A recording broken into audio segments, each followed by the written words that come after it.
하나님께서 오늘 우리에게 주시는 말씀입니다. 요한계시록 1장 1절부터 7절까지의 말씀입니다. 요한계시록 1장 1절부터 7절의 말씀입니다. 예수 그리스도의 계시라. 이는 하나님이 그에게 주사 반드시 속히 일어날 일들을 그 종들에게 보이시려고 그의 천사를 그 종 요한에게 보내어 알게 하신 것이라. 요한은 하나님의 말씀과 예수 그리스도의 증거 곧 자기가 본 것을 다 증언하였느니라. 이 예언의 말씀을 읽는 자와 듣는 자와 그 가운데 기록한 것을 지키는 자는 복이 있나니 때가 가까움이라. 요한은 아시아에 있는 7교회에 편지하노니 이제도 계시고 전에도 계셨고 장차 오실 이와 그의 보좌 앞에 있는 7 영과 또 충성된 증인으로 죽은 자들 가운데에서 먼저 나시고 땅의 임금들의 머리가 되신 예수 그리스도로 말미암아 은혜와 평강이 너희에게 있기를 원하노라. 우리를 사랑하사 그의 피로 우리의 죄에서 우리를 해방하시고 그의 아버지 하나님을 위하여 우리를 나라와 제사장으로 삼으신 그에게 영광과 능력이 세세토록 있기를 원하노라. 아멘. 볼지어다 그가 구름을 타고 오시리라. 각 사람의 눈이 그를 보겠고 그를 찌른 자들도 볼 것이요 땅에 있는 모든 족속이 그로 말미암아 애곡하리니 그러하리라. 아멘. 오늘 본문 말씀 요한계시록 1장 1절부터 7절 말씀을 가지고 우리 박세종 목사님 우리가 바라는 교회라는 제목으로 귀한 말씀 전해주시겠습니다. 눈이 오는 가운데 오시기 불편하지 않으셨습니까? 괜찮으셨어요? 예, 감사합니다. 오다 보니까 한 몇 대의 차들이 좀 천천히 가면 되는데 빨리 가려고 하다 보니까 도리어 옆으로 이렇게 차가 이렇게 빠지는 데를 몇 대를 좀 봤어요. 그래서 그런 느낌을 좀 가졌습니다. 눈이 올 때는 좀 늦어도 천천히 가도 괜찮겠다. 근데 차 자랑을 하려고 난 눈 내리는 대로 차 괜찮아. 달리다 보니까 꼭 그렇게 빠지더라고요, 차가요. 그래서 오늘 교회에 오시기에 좀 불편하셔도 이렇게 보니까 거의 다 오신 것 같은데 감사합니다.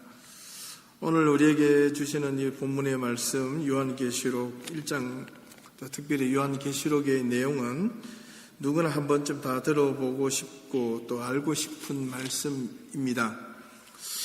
그리고 동시에 이 요한계시록은 한 번쯤 알아보고 싶은 내용이기도 하지만은 우리 또 성경에 관심 있는 분들은 무언가 또 조금 이 성경을 요한계시록을 좀 읽기에 조금 꺼려하는 그런 내용 가운데 하나입니다. 이렇게 계시록이라고 이렇게 이야기를 하니까 이게 뭔가 좀 두려운 느낌이 좀 들 수 있는데 꼭 그렇지는 않습니다. 오히려 이 요한계시록에 대한 이해가 종말이라는 의식 때문에 자칫 잘못하면 이 오해와 잘못된 이 편견들을 가지고 이 요한계시록을 접할 수 있습니다. 또 그렇게 접해서 생각을 하면서 요한계시록을 읽으려고 하니까 오히려 성경을 요한계시록을 바르게 이해하는데 더욱더 어려움을 좀 가질 수가 있습니다. 그래서 성경을 잘못 해석하면 오히려 읽지 않는 것보다도 더 위험하고 더 시험에 빠질 수 있는데 올바르게 성경을 읽고 배우는 것이 무엇보다도 중요하다 하겠습니다.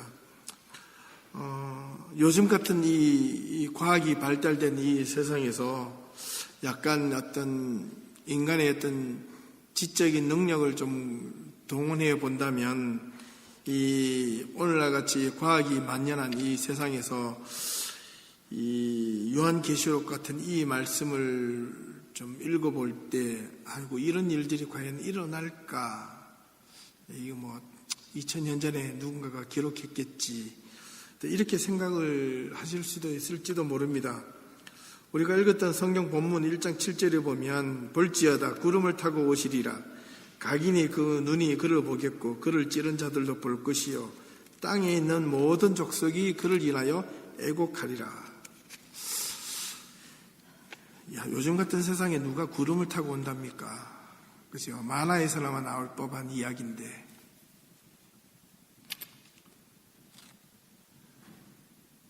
누가 구름을 타고 오시겠어요? 너털도사 여기서 나오는 그 구름을 타고 오시는 분은 살아계신 예수 그리스도, 그분께서 이 땅에 다시 오실 것을 말씀해 주고 있는 내용입니다. 이 본문은 분명히 하나님의 말씀이고 성경 말씀입니다. 이 말씀을 믿습니까? 더 중요한 것은 다시 오실 예수 그리스도가 이 땅에 우리의 죄를 심판하고 믿는 자와 믿지 않는 자와 양과 염소를 구분하기 위하여 이 땅에 다시 오실 것을 믿습니까? 제발 부탁하기는 글쎄요라는 말을 하지 않기를 바랍니다. 아니면 아니다, 믿으면 믿다. 이게 참 중요합니다. 마지막 때에 더 중요한 것은 믿는다 안 믿는다, 호불호가 확실한 것이 필요합니다. 잘 모르겠다라고 한다면 이것도 아니고 저것도 아닌 것이기 때문에 그렇습니다. 우리가 두려워하지 말고 요한계시록을 꼼꼼하게 읽어보아야 될 필요가 있는 것은, 요한계시록은 무조건 종말론적인 의미로서 해석되어지는 것이 아니라 다른 의미에서 볼 때 바로 교회론에 관련된 이야기입니다. 교회론. 바른 교회가 무엇인가, 어떻게 해야지만 바른 교회의 모습으로 하나님이 이 땅 끝날 때까지 교회의 온전한 모습이 어떠해야 되는가를 설명해 주고 있는 내용이 바로 요한계시록입니다. 마지막 때에 하나님의 거룩한 성도, 거룩한 선택받은 하나님의 몸된 교회는 어떠해야 하는가에 대한 내용이 바로 요한계시록이라는 말입니다. 바꾸어 말하면 교회에 몸담고 있는 신앙의 공동체의 성도들이 어떻게 신앙생활을 올바르게 해야지만이 하나님 앞에 올바르게 설 수 있을까, 가이드라인을 제시해 준 것이 요한계시록입니다. 종교개혁자 마르틴 루터는 교회에 대해서 다음과 같이 말했습니다. 진정한 교회는 세상적인 눈으로 보면 참으로 누추하고 보잘것이 없다.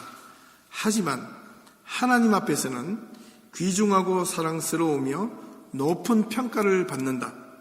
제사장 아론은 성전에서 나올 때 온갖 몸에 장식품을 걸친 화려한 외모로 향기를 품으며 영광스럽게 나타났으나 예수 그리스도는 가장 천하고 보잘것없는 모습으로 이 땅에 오셨기 때문이다. 사랑하는 우리 두 교회 성도 여러분, 여러분의 교회를 무엇보다도 자랑할 수 있기를 먼저 소망합니다.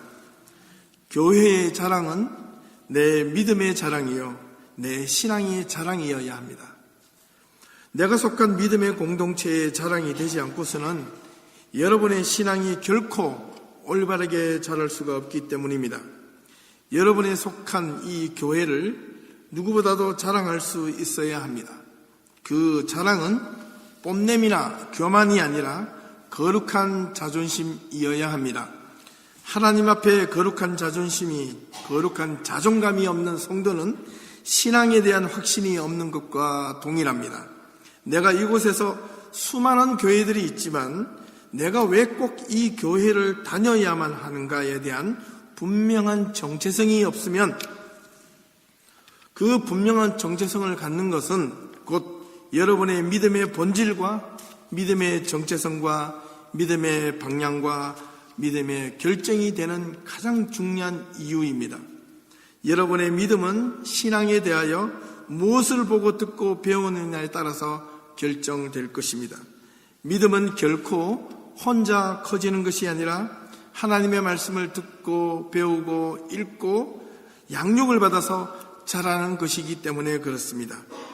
어릴 때 어린이들이 자라서 말을 배울 때 한국말을 먼저 배우느냐, 영어를 먼저 배우느냐, 또 다른 나라의 언어를 먼저 배우느냐에 따라서 그 아이의 정체성이 결정됩니다.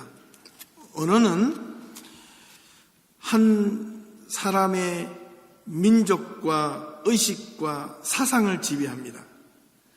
그래서 언어를 통해서 그 아이의 모든 것을 전달해 주기 때문에 더더욱 그렇습니다. 우리가 똑같은 느낌으로 여기 계시는 분들은 아무래도 좀 어르신들이기 때문에 영어보다는 한국말이 좀 더 편할 겁니다. 예를 들면 사랑이란 말과 love란 말을 비교를 해볼 때 독일 말로는 Liebe, 불어는 Amor 이런 말들을 쓸 때 여러분들 가슴에 어느 말이 가장 가슴에 와닿습니까? 나는 그래 죽어도 러브야 이렇게 하실 분도 있을지도 모르겠지만은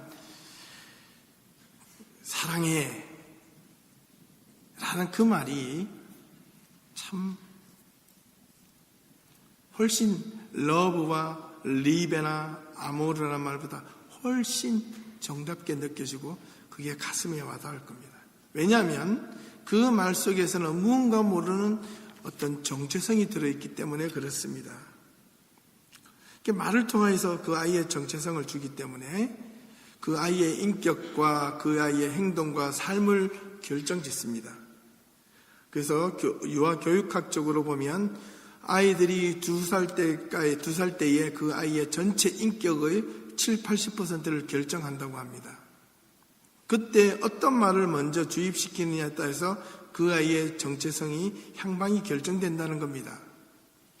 마찬가지로 그 한 사람에게 정체성을 심겨주기 위해서는 말로 전해야 되는데 그 말의 핵심이 우리는 하나님의 백성이기 때문에 하나님의 말씀으로 그 아이의 정체성을 심겨주어야 합니다. 때로는 한글, 때로는 영어라 할지라도 더 중요한 것은 언어보다도 더 중요한 것은 말을 통해서 어떤 내용을 전달해 주는가가 중요합니다. 그 내용이 뭐냐면 하나님의 말씀인데 그 하나님의 말씀을 어떻게 전달해주고 그것을 듣고 배우고 그것을 가지느냐에 따라서 그 아이의 인격체 하나의 정체성이 형성되듯이 중요한 것은 한 교회가 올바르게 정체성을 세우기 위해서 그 교회가 가지고 있는 향방, 방향, 미래의 꿈 모든 것들은 어디서부터 시작되느냐? 올바른 하나님의 말씀으로부터 시작된다는 겁니다. 근데 그 말씀을 올바르게 듣고 배우고 익히지 아니하면 결단코 그 교회의 올바른 정체성을 함께 공유할 수가 없습니다.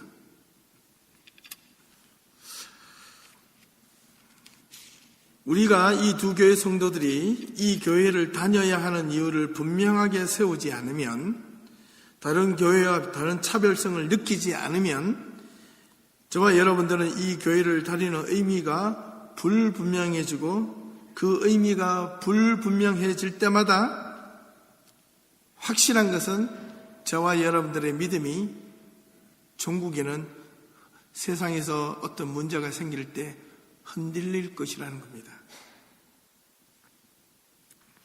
그러다 보면 저와 여러분들의 스스로의 믿음에 대한 불신이 곧 교회에 대한 불신으로 나타나고 자기 자신의 믿음의 흔들림이 곧 교회에 대한 흔들림으로 나타나게 된다는 겁니다.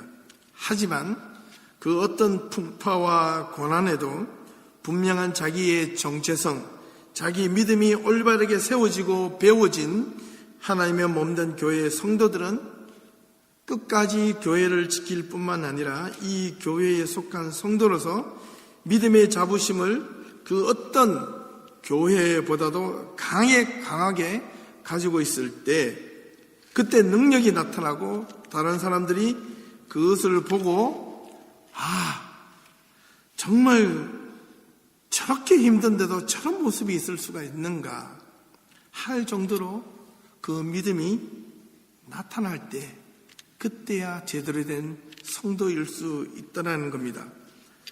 하나님의 성도들이 믿음의 지도자를 믿고 따라오지 않는 교회, 함께 신앙생활에 적극적으로 참여하려 하지 않는 교회는 더군다나 문제가 생각보다 심각해질 수밖에 없다는 것을 꼭 기억하셔야만 합니다.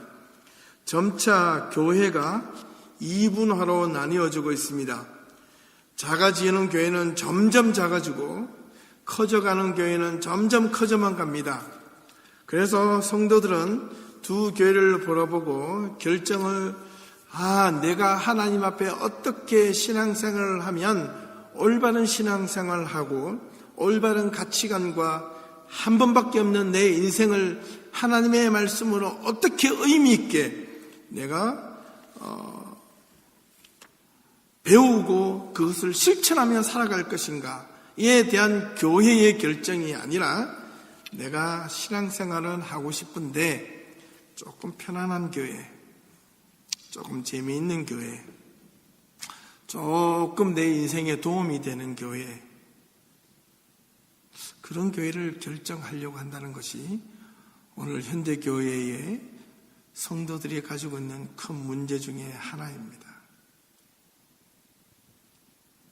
여러분들은 어떤 교회를 선택하기를 원하십니까?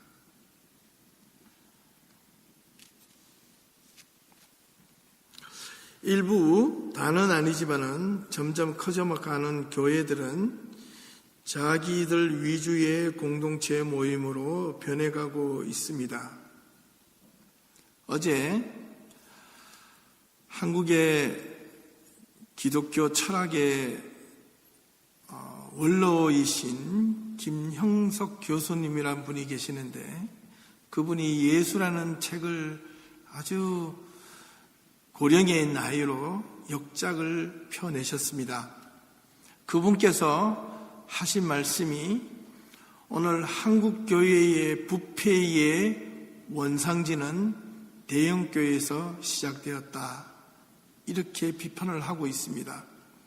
대형교회가 다 나쁜 것은 아니지만 왜 그런 지탄과 비판을 받고 있는가에 대해서 생각을 해보아야만 한다는 겁니다. 교회가 모일 때는 이유가 있겠죠. 큰 교회가 나쁜 것은 결코 아닙니다. 하지만 그 교회에서 다니는 신앙생활을 하려는 자들이 어떤 마음으로 신앙생활을 하는가가 더 중요합니다. 또 작은 교회에서 다니려고 신앙생활을 하지 않으려고 하는 교인들의 모습을 또 돌아다 보아야 합니다. 참 외람된 이야기지만은 저는 캐나다에 오기 전까지는 좀 작은 교회는 거의 있어 보지 않았습니다. 제가 지금까지 사역을 하면서 이렇게 작은 교회가 어려운 교회인지를 예담교회에 와서 알았습니다. 물론 외국에 있을 때 유학을 하였을 당시에도 여러 교회를 거쳐서 제가 사역도 했지만은 그나마 그 나름대로 어느 정도 안정이 된 교회가 대부분이었습니다. 근데 작은 교회에서 섬기다 보니까 할 일이 이만저만 많은 게 아니에요. 한 사람이 해야 될 것을 4명, 5명, 6명이 해야 될 것을 혼자 해야 될 때도 있고 그 짐이 2배, 3배, 4배, 5배, 6배 더 많이 부과되는 경우도 있습니다. 그래서 느꼈습니다. 그래서 이 작은 교회에서 신앙생활을 하려는 것이 부담스러워 하시는구나. 문제는 짐이 문제가 아니라 제가 7년의 사역을 캐나다에서 지금 보내고 있는데 요즘 기도하면서 느끼는 것 중에 하나가 이겁니다. 문제는 성도들에게 주어지는 신앙의 짐이 문제가 아니라 신앙의 정체성이 문제이다. 내가 하나님 앞에서 내가 섬기는 이 교회에 대한 자부심과 거룩한 자존감이 없을 때는 언제든지 그 교회를 등질 수 있겠구나. 하지만 하나님의 몸된 성도들이 그 교회에 대한 거룩한 자존감을 가지고 거룩한 신앙을 가지고 다른 교회에서 경험할 수 없는 하나님의 은혜와 말씀이 그곳에서 임할 수 있는 교회고 그것을 경험하는 성도들이라면 어떠한 고난과 짐과 어려움이 있더라도 그 교회를 지켜갈 것이다. 그런 확신이 생겼습니다. 여러분들은 그런 마음이 있으십니까? 여러분이 지금 가지고 있는 교회에 그런 거룩한 자존감, 하나님의 그 거룩한 이 교회만을 주시는, 이 교회를 통하여 주시는 하나님의 어떤 거룩한 능력, 거룩한 산소망, 하나님의 말씀을 통해서 세상에서 다른 곳에서 얻을 수 없는 그 하나님의 말씀이 여러분들의 가슴을 뚫고 여러분의 삶을 하나님의 말씀으로 통째로 뒤바꾸어 놓을 수 있는 그러한 경험을 하고 계신가 이 말입니다. 그 말씀에 대한 경험이 있어야 합니다.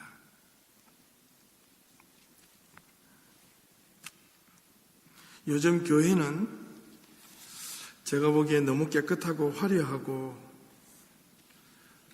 너무 이렇게 치장이 많아서 때로는 남루한 옷차림을 가난 가난한 사람들에게 어울리지 않는 그런 모습이 오늘의 현대 교회의 모습이지 않는가 하는 아쉬움을 가져봅니다. 7, 80년대의 한국의 교회는 제가 한 20, 30년을 거슬러 돌아가 보면 제가 청년 때 그때 교회의 모습을 돌아가 보면 교회에는요 24시간 교회의 문을 잠그지 않았어요.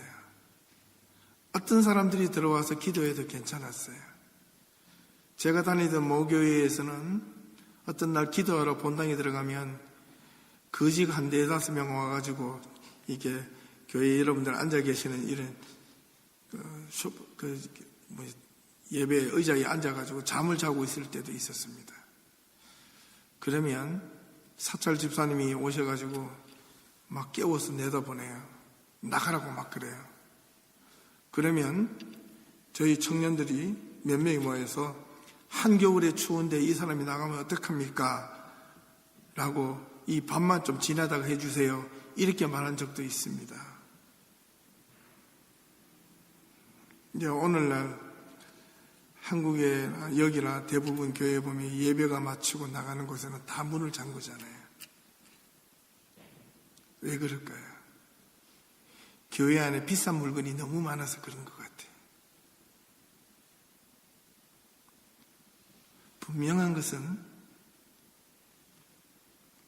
교회는 가난해야 됩니다.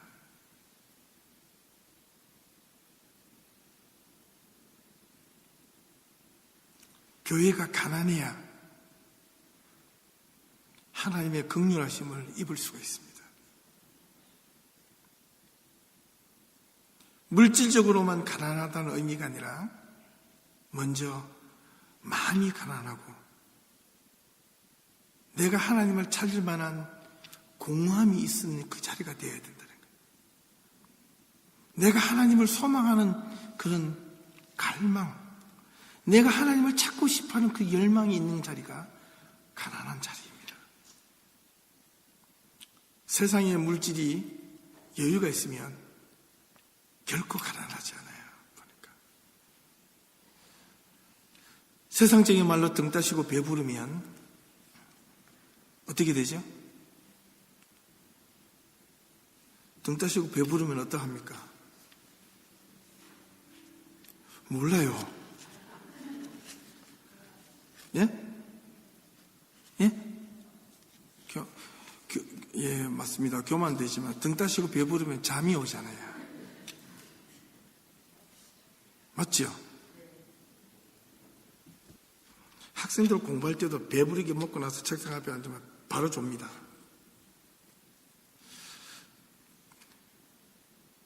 신앙생활도요, 등 따시고 배부르면요, 하나님을 보지 못하고 혼자 게을러서 좁니다. 춥고 배고픈데 어떻게 잠이 옵니까? 그래서 그 성경은 이렇게 표현하는 거예요. 심령이 가난한 자는 복이 있다. 마음이 가난한 자는 복이 있다. 그렇게 이야기를 하고 있는 겁니다. 우리 사랑하는 예담교회와 시내가의 시무초대교회 성도들은 하나님 앞에서 가난한 자의 모습으로 설 수 있기를 주님의 이름으로 축원합니다.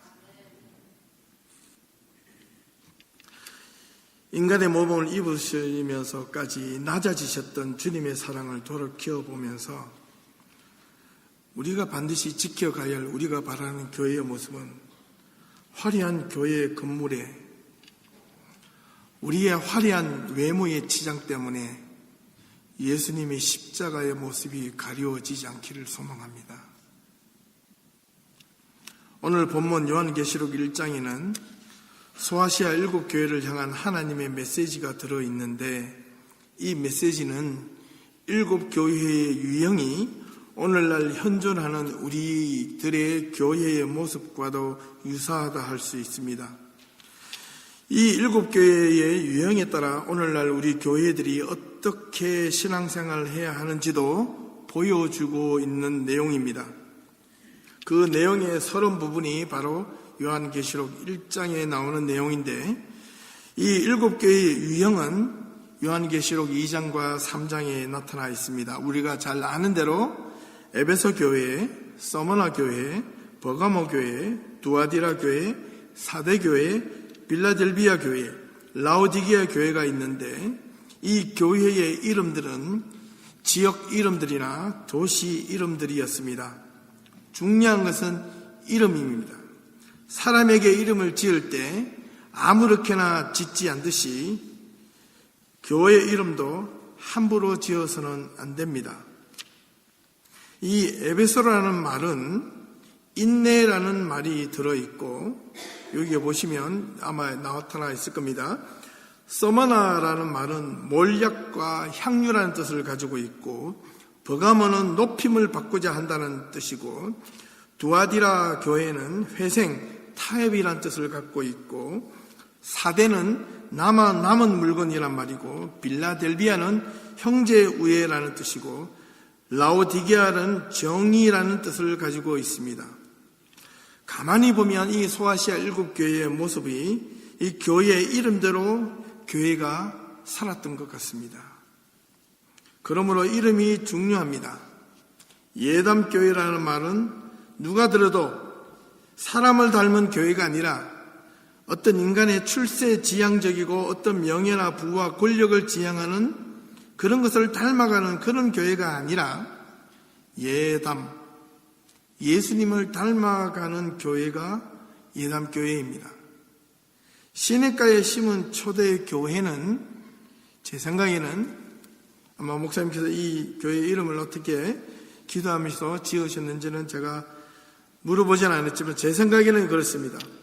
메마른 땅에서 심은 교회도 아니고 사막 한가운데에 심은 교회도 아니고 오직 시냇가에 심은 초대교회라는 말입니다. 왜 시냇가에 심은 교회입니까? 성경에 우리 시편 1편에도 그런 내용이 있지 않습니까? 시냇가에 심은 나무는 마르지 아니한다 했습니다. 무엇이 마르지 아니할까요?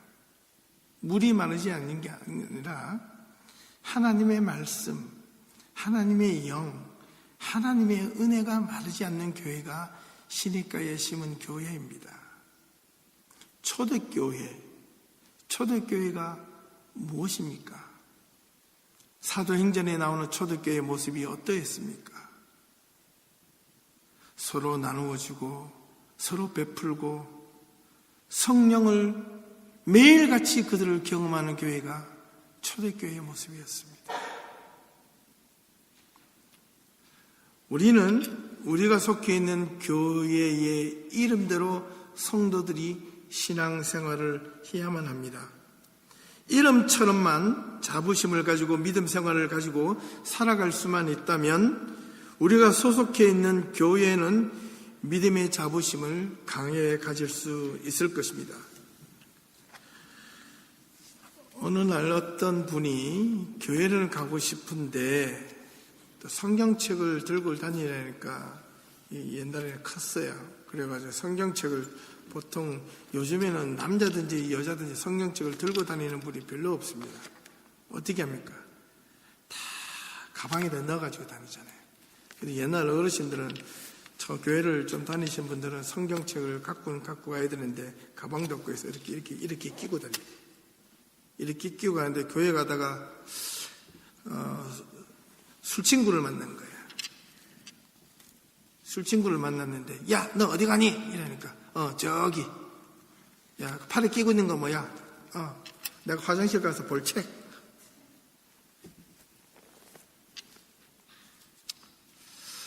그렇게 해서 어떻게 성도가 될 수 있겠습니까? 그죠? 너 어느 교회 다니니? 아무리 생각해도 너 같은 사람은 아마 예담교회 다니는 교인일 것 같다. 너 어느 교회 다니니? 내가 보니까 아무리 생각해도 분명히 시냇가에 심은 초대교회 교인일 것 같아. 그 말을 듣는다면 저와 여러분들에게 두 가지 질문이 생깁니다. 이 말이 긍정적일까요? 부정적일까요?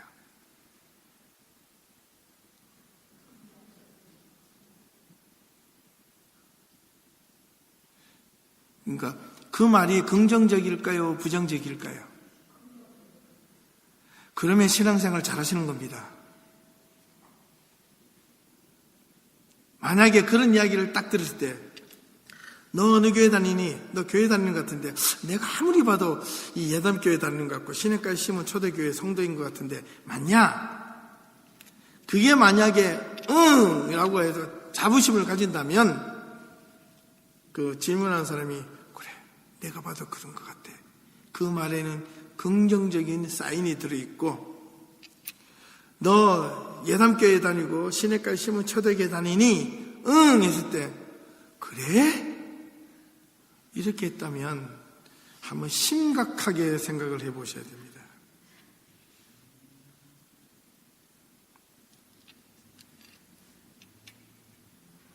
그보다 더 심각한 것은 네가 교회를 다닌다고?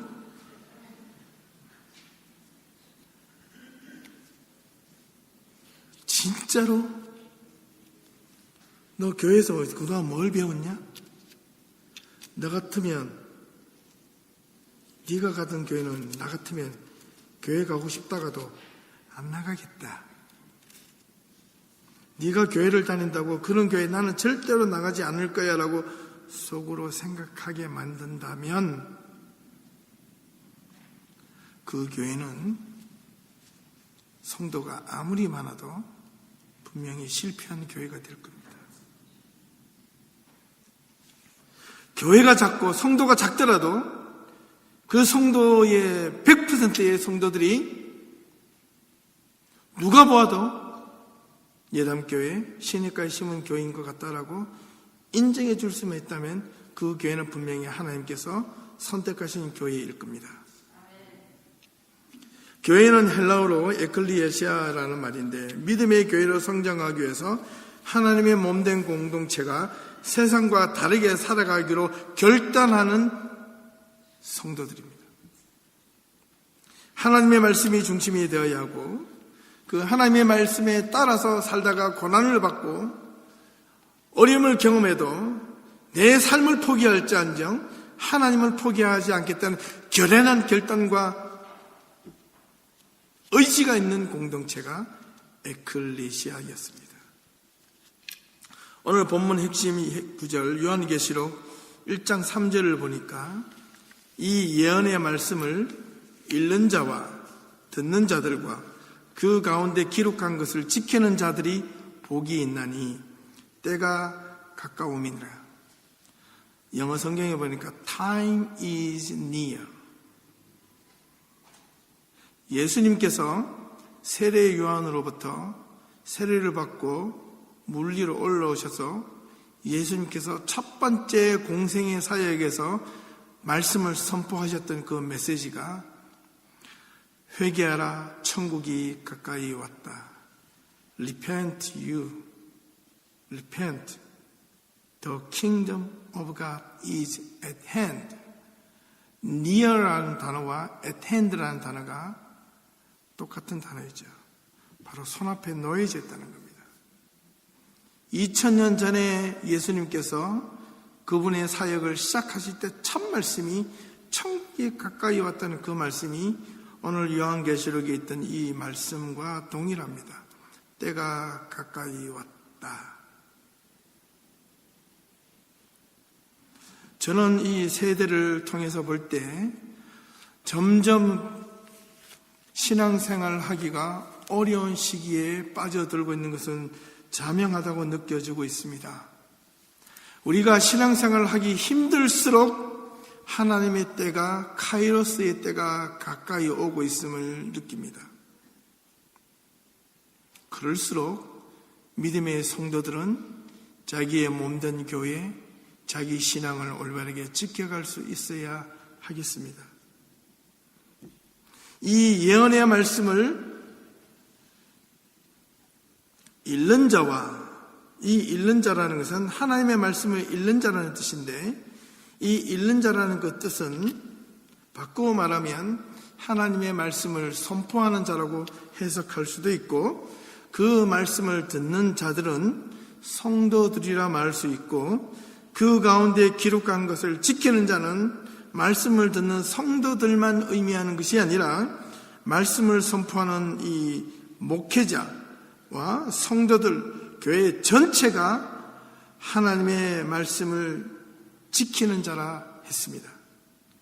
목사는 이렇게 앞에서 말만 전하고 안 지키는 것이 아니라 말씀을 선포하기 전에 그 말씀을 따라 지키려고 몸부림쳐야 하고, 그 말씀을 또 선포해야 되는, 그 선포된 말씀을 듣는 성도들도 그 목회자와 함께 한 방향을 보고 함께 말씀을 지켜가도록 노력하고 몸부림치는 자가 복이 있다 했습니다. 여기에 복이라는 단어가 영어 성경에는 bless라는 단어로 해석되어 있지만 헬라어 원전에 보면 마카이로이라는 헬라어는 이 bless라는 개념보다는 원어상으로는 해피의 의미가 훨씬 가깝습니다. bless의 개념은 물질적인 축복의 의미가 들어있는 반면 happiness, 해피의 개념은 물질이 반드시 동반되지는 않습니다. 내가 마음이 가난해도 행복하게 살 수 있습니다. 가진 것이 좀 없어도 행복하게 살 수 있습니다. 내가 좀 굶주려도 행복하게 살 수 있습니다. 돈이 많이 가져도 불행하게 살 수 있고요. 집이 대굴 같은 집에 살아도 그 가정에는 불행한 삶을 살아갈 수도 있다는 뜻입니다. 그러므로 행복은 반드시 세상의 물질과 이 꼴이 되지는 않습니다. 성경은 하나님의 말씀을 읽는 자와 듣는 자와 지키는 자들이 복이 있다고 하셨던 그 복은 행복하다는 겁니다. 왜 행복하다고 말씀하셨을까요? 비록 우리가 하나님의 말씀대로 살다 보면 세상이 원하는 방식대로 우리가 풍요롭게 살지 못할 수도 있습니다. 우리가 하나님의 말씀대로 살다 보면 때로는 세상을 통하여 고난을 받을 때도 있습니다.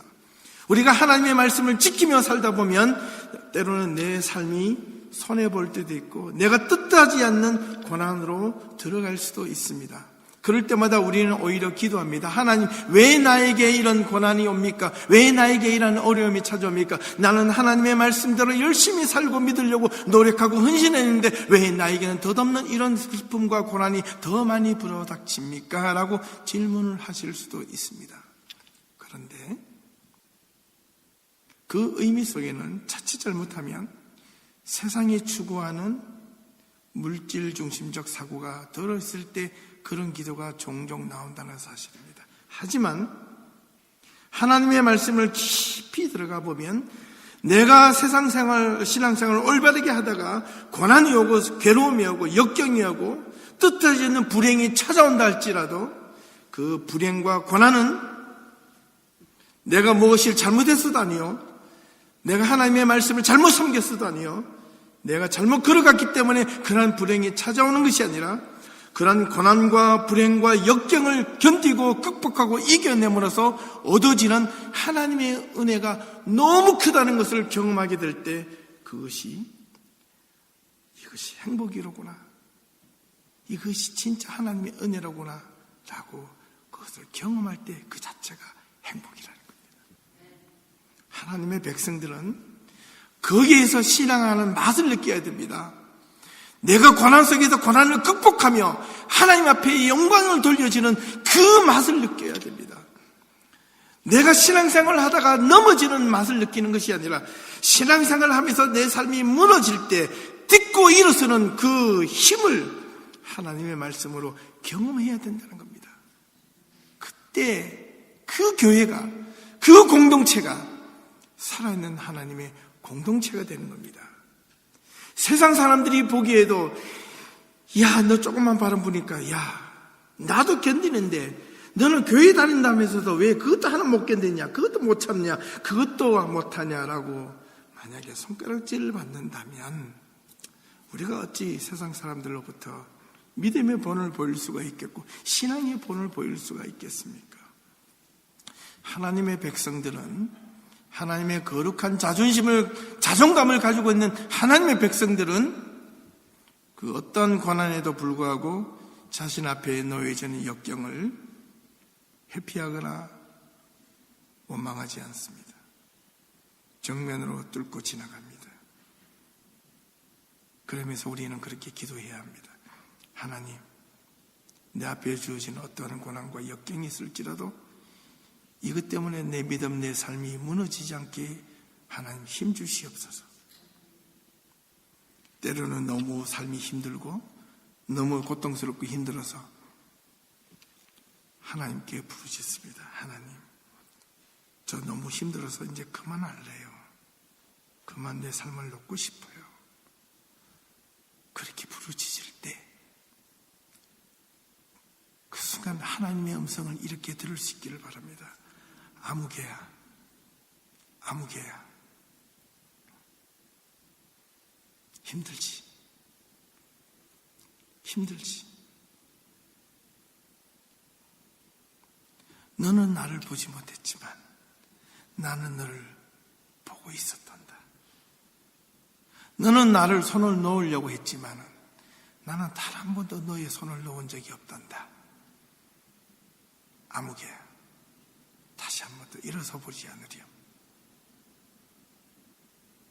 이 말씀이 여러분들의 삶의 고난 가운데 들려줄 수 있기를 주님의 이름으로 축원합니다.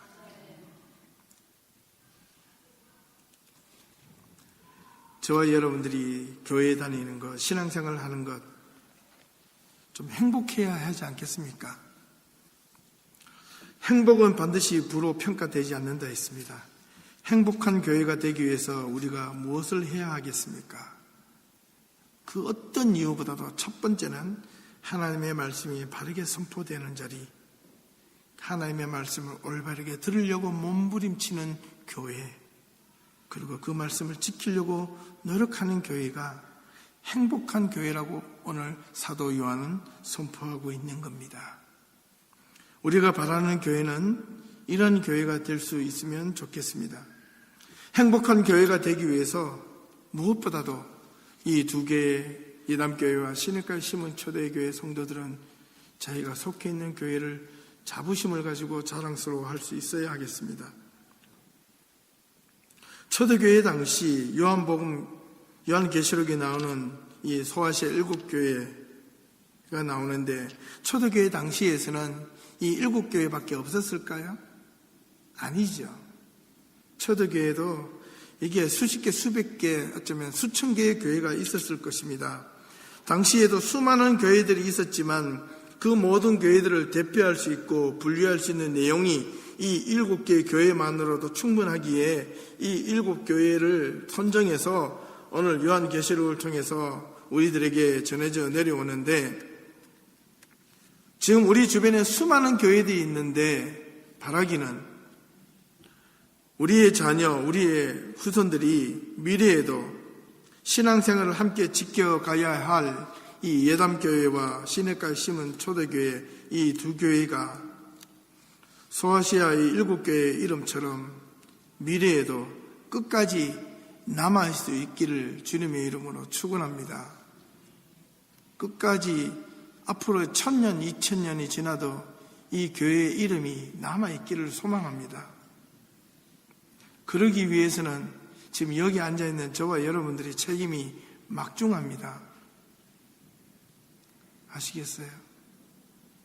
내 자녀에게 신앙생활을 올바르게 하고 내 손주에게 신앙의 믿음의 유산을 남겨주려면 지금 여기에 있는 저와 여러분들의 신앙이 뿌리가 깊어야 하고 든든해져야 되고 세상보다는 하나님의 말씀으로 접붙임이 되어서 목숨 걸고 이 교회를 지켜갈 때 그것을 보는 우리의 자녀들이 부모님의 눈물 흘리는 헌신과 기도와 눈물로 이 교회를 세웠다는 자각이 드는 순간 그 자녀들이 이 교회를 지켜가지 않겠습니까? 그렇지 않고서야 어떻게 이 교회가 지탱될 수 있겠습니까?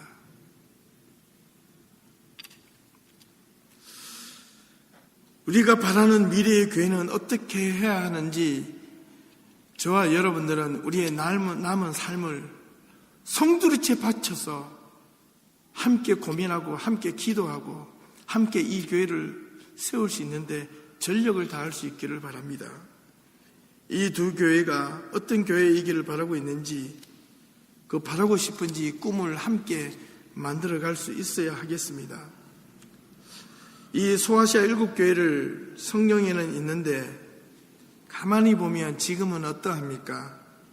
놀라운 것은 이 소아시아 7교회의 이름이 요한계시록에 나타나 있는데 대부분의 교회는 6개 교회는 흔적도 없이 사라지고 지금은 그 터만 남아있거나 무너진 어떤 그 집터만 있지만은 놀라운 것은 그 가운데 딱 7교회가 한 교회가 지금도 그 무슬림화 되어 있는 터키 지방의 교회로 예배를 지금도 드리고 있다는 사실을 알고 계십니까?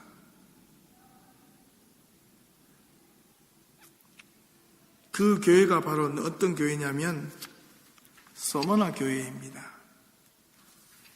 우리가 알고 있는 7교회, 에베소 교회, 서머나, 버가모, 두아디라, 사데, 빌라델비아, 라오디게아 교회 가운데 유일하게 2000년이 지난 지금도 그 자리에서 신앙교회를 세워놓고 성도들이 모여서 예배 드리고 있는 교회가 서머나 교회입니다. 그 서머나 교회의 이름의 뜻이 몰약과 향기라고 했습니다. 서머나 교회가 얼마나 힘들고 어렵고 박해가 심했는지 모릅니다. 서머나 교회를 향하여 예수님께서 2장 10절에 요한계시록 2장 10절에 이렇게 말씀하셨습니다. 내가 죽도록 충성하라. 그리하면 내가 생명의 면류관을 내게 주리라. 2000년 전에 세워졌던 교회, 수많은 교회들 가운데서 사도 바울이 복음을 전하면서 복음의 전진지 기지를 세웠던 초대 교회들은 다 무너졌지만은 그 이슬람화되어 있고 세속화되어지는 교회 가운데 다 무너졌어도 지금도 그 신앙의 명명을 지켜가고 있는 이 서머나 교회에게 예수 그리스도께서 말씀하셨던 가장 핵심적인 요소 단 한마디, 내가 죽도록 충성하라. 그리하면 내가 생명의 면류관을 내게 주리라. 바로 이것이 우리가 바라는 교회의 모습이어야 합니다. 맹목적인 충성이 아닙니다. 왜 이 서머나 교회는, 다른 교회는 다 죽었는데 왜 이 교회는 끝까지 이 교회를 지금도 지켜가고 있을까요? 온갖 핍박과 고난과 조롱에도 불구하고 그들이 지킬 수 있었던 것은 서머나라는 교회의 이름의 뜻처럼 향기를 내는 교회였고 몰약, 부패하지 않는 교회였다는 것을 기억하셔야 합니다. 세상으로부터 부패하지 않는 교회, 세상에 물들지 않는 교회, 그 교회는 앞으로 1000년, 2000년, 3000년 주님 오실 그날까지 끝까지 그 교회가 지탱될 것이라는 것은 자명한 사실입니다. 사랑하는 야담교회 그리고 시냇가의 초대교회 성도 여러분, 우리가 바라는 두 교회가 바라는 하나님의 온전한 교회가 되기 위해서 제가 3가지의 권면을 드리겠습니다. 먼저 첫 번째, 요한계시록 1장 3절의 말씀처럼 이 예언의 말씀을 읽는 자와 듣는 자와 그 가운데 기록한 것을 지키는 자들이 될 수 있기를 주님의 이름으로 축원합니다. 여기에 먼저 목숨을 걸 수 있기를 소망합니다. 말씀을 배우는 자리에 무조건 나올 수 있기를 좀 소망합니다. 시간을 없으면 시간을 만들 수 있기를 바랍니다. 하나님의 말씀보다 더 급한 것이 어디에 있습니까?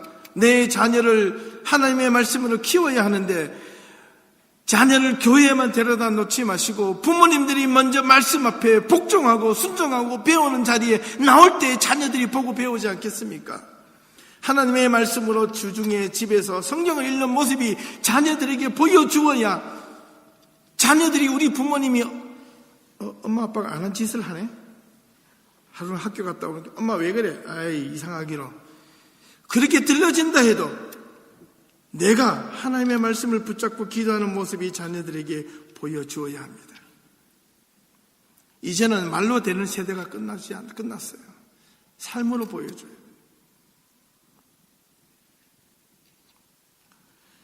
할아버지 할머니가 손주들에게 만날 때마다 아이고 이쁘다 아무개 이쁘다 손에 주머니 넣어가지고 10불 20불 주는 게 우선이 아니고 만날 때마다 자녀를 만날 때마다 제일 먼저 해야 될 것이 아무개야 하나님의 은혜가 너에게 있기를 아무개야 하나님이 너를 항상 보호하시기를 그 말씀을 먼저 하실 수 있기를 바랍니다. 여기 할아버지 할머니들 우리 시내가에 심은 초대교회 많으시죠? 손주들 보실 때마다 그 말씀을 먼저 해줄 수 있기를 바랍니다.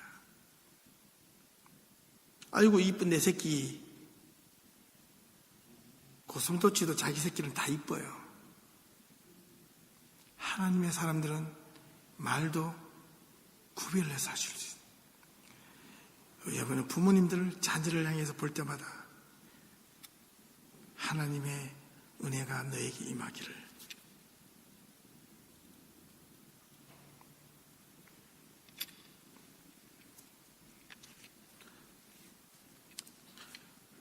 우리 어르신들, 우리 기성세대가 우리 예담교회와 시내가에 심은 초대교회 성도들은 하나님의 말씀을 부여잡고 몸부림치는 교회가 될 수 있기를 소망합니다. 그래야 달라집니다. 그 어떤 것보다도 우선순위로 둘 수 있기를 소망합니다. 그 삶이 변하는가 변하지 않는가. 두 번째는 서머나 교회처럼 예담교회와 시내가에 심은 교회 성도들이 가는 곳마다 믿음의 향기, 그리스도의 향기가 늘어나기를 소망합니다. 안 믿는 자들이 보기에도 당신 같은 자들이라면 누가 봐도 눈을 감고 들어도 예담교회 성도, 시내가에 심은 초대교회 성도라고 인정받을 수 있기를 축원합니다. 마지막 세 번째, 예담교회 성도, 시내가에 심은 초대교회 성도라는 거룩한 자존감을 가질 수 있기를 소망합니다. 이 교회에서만 들을 수 있는 하나님의 말씀, 이 교회에서만 선포되어지는 하나님의 말씀, 이 교회에서만이 들을 수밖에 없는 하나님의 거룩한 진실된 올바른 내 삶을 바꿀 수 있을 만한 하나님의 말씀이 선포되어진다. 그로 인하여 나는 하나님의 거룩한 성도이다. 하나님의 거룩한 성도, 이 예담교회 성도, 시내가에 심은 초대교회 성도로서의 강한 자존감을 가질 수 있기를 주님의 이름으로 축원합니다. 그래야 교회를 지킬 수 있고 교회 안에서 하나된 마음으로 우리와 함께 하겠다는 믿음의 자존감을 함께 교회를 통해서 섬겨갈 수 있습니다. 마지막으로 함께 한번 따라해 보겠습니다. 나는 좀 크게 하세요. 크게 해주시면 저는 사실 이런 걸 잘 못하는데 오늘따라 이걸 큰 소리를 한번 해보겠습니다. 나는 거룩한 자기 교회 이름을 넣어서 예담교회 시내가에 심은 초대교회 성도로서의 자존심을 지킬 거야. 이렇게 한번 해보겠습니다. 이 예담교회는 딱 두 글자밖에 안 되는데 시내가에 심은 초대교회를 할 때는 예담교회 성도들은 시내가의 시임은 대자 나올 때까지 예담교회라고 하십시오. 자, 준비. 나는 거룩한 어느 교회의 성도로서의 자존심을 지킬 거야. 시작. 나는 거룩한 예담교회의 성도로서의 자존심을 지킬 거야. 두 교회가 하나님의 몸된 교회를 끝까지 지켜갈 수 있는 하나님의 거룩한 공동체가 될 수 있기를 주님의 이름으로 축원합니다. 기도하겠습니다. 하나님,